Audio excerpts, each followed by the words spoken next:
Hello mga guys, welcome sa aking channel. Kung bago ka pa sa aking channel, huwag kang mag-subscribe. Subscribe ko lang. Yun, ang ituturo natin sa inyo ay paano mag screen record gamit lang ang ating browser. At sa pamamagitan ng vid.io ay makaka-record ka na. Search mo lang ito. Tapos ito yung makakapili ka kung anong gusto mong ang pag-record mo. Kung gusto mo na mag topic reaction tulad nito, screen and camera ang pipiliin mo. Pili ka lang kung halimbawa yung video na specific na gusto mong mag-comment, click yung itong share. Tapos halimbawa ito yung video, so pwede mo yung i-record. Punta ka lang doon sa main screen natin, tapos hit yung record. Yan.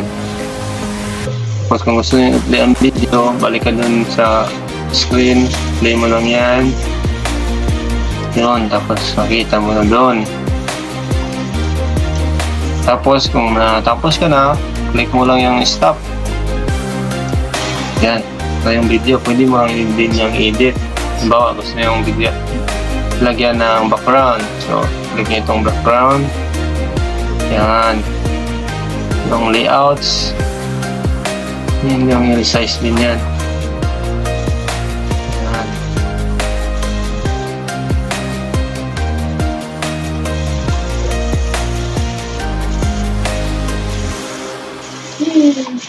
Yan. Pwede kayong mag-edit dito. Pag gusto nyo yung video, balik ka din sa screen, play mo lang yan. Yan. Tapos gusto nyo i-upload, click nyo lang yung down.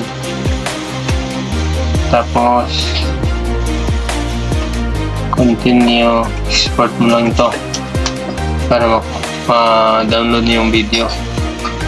Pwede nyo yung pumili ng quality. Yan. Tapos try nyo lang. So, na yung video natin. So, kung i-upload na natin, ay download na natin ito, click nyo lang itong download button. Pili pa nyo MP3, MP4 or GIF. So, MP4 ang pili natin. Dito natin yung makikita sa ating browser na download na logo. So, click nyo lang dito. Labas din yan dyan. So, ito na yung record natin. Okay. So, kung bago ka pa sa akin channel, huwag yung kalimutan mag-like and subscribe and share this video at comment na rin para makita kita loads. Maraming salamat!